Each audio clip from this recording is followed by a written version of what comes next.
Coincidiendo con el 30 aniversario de las tracciones 4, Audi ha querido llegar un paso más allá. Con el RS5 se ha lanzado una evolución de los sistemas 4 existentes hasta ahora para los modelos de plataforma longitudinal. En el A7 Sportback se incorpora el mismo sistema, siendo este el que se va a ir aplicando en el resto de la gama Audi.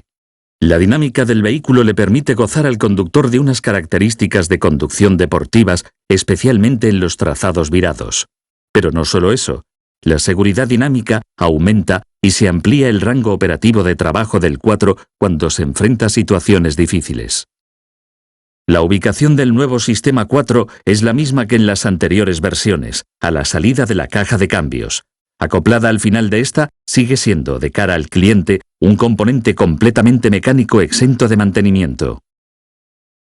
En condiciones normales, el reparto del par hacia el eje trasero delantero es de 60-40, como ya es conocido del sistema anterior y que se implantó por primera vez en el Audi Q7 del 2005.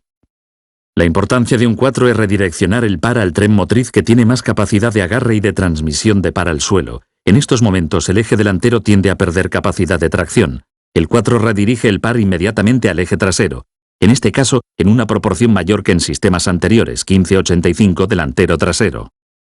Cuando el que tiene problemas de adherencia es el eje trasero, se modifica el funcionamiento mecánico del 4. Se le quita par al eje trasero para invertirlo de manera más eficiente en el eje delantero. El tope máximo de regulación del sistema en estas circunstancias es de un 30% del par en el eje trasero y un 70% se redirige al eje delantero. La regulación entre los valores de par extremos direccionados a cada eje es continua, pudiendo adaptarse en función de cada situación de marcha. En el momento que el sistema de tracción no requiere una intervención específica sobre los ejes, se vuelve al reparto asimétrico de 40-60. Para entender un poco más cómo funciona este nuevo 4, veremos cuál es su estructura interna. En esta imagen se pueden apreciar, coloreados en amarillo y naranja, los elementos de salida del par hacia los ejes delantero y trasero respectivamente. El resto de componentes está formado por una serie de piñones acoplados a la caja del diferencial y un conjunto de láminas de presión, sobre todo en el elemento de salida hacia el eje trasero.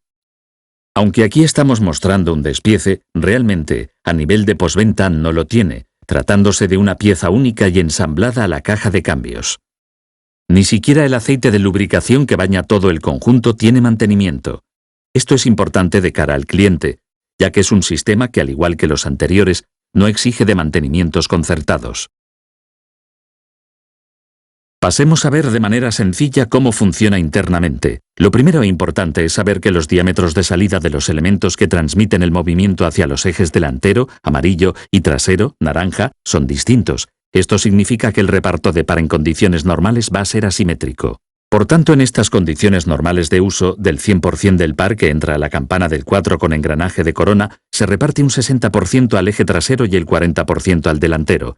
Esto es debido a que en esas condiciones todo gira como un paquete único, siendo solo la diferencia de diámetros, mayor en la salida hacia el eje trasero y menor en la del delantero, la que propicia este reparto asimétrico del par.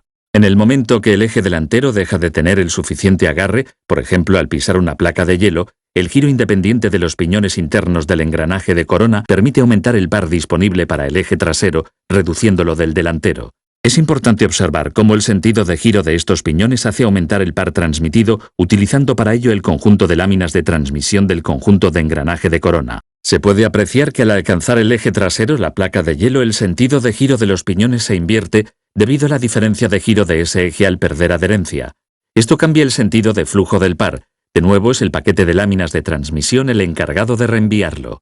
Se aumenta ahora el par transmitido por el eje delantero y se reduce correspondientemente el del eje trasero.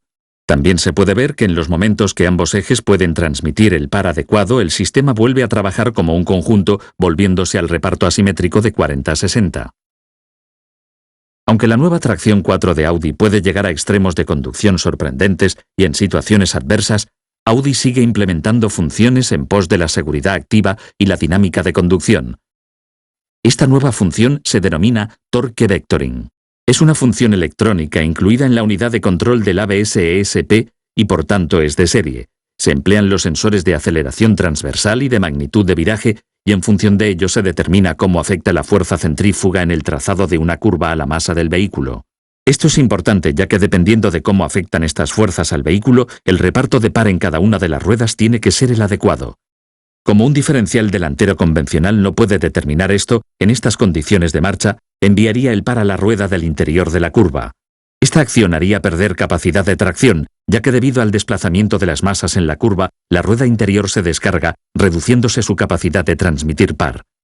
Contrariamente, la rueda exterior tiene un mayor peso sobre ella y por tanto puede y debe transmitir más par. Para conseguir que le llegue más par, la electrónica de los frenos actúa con una ligera presión de frenado sobre la rueda interior de la curva. De esta manera, el diferencial se ve forzado a enviar un mayor par sobre la rueda exterior. De esta manera se reduce la tendencia al subviraje y se realiza un mejor trazado de la curva. En un trazado sinuoso como el que se ha podido observar, se va actuando siempre sobre la rueda interior de manera alternada.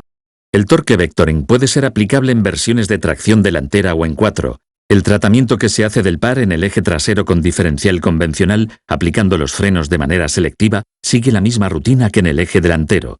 También es aplicable como función complementaria en versiones 4 que incorporan el diferencial deportivo trasero. Durante la siguiente secuencia se puede ver la combinación del 4 asimétrico dinámico con engranaje de corona y la función torque vectoring. La seguridad dinámica y el dinamismo de conducción evolucionan siguiendo el concepto de a la vanguardia de la técnica.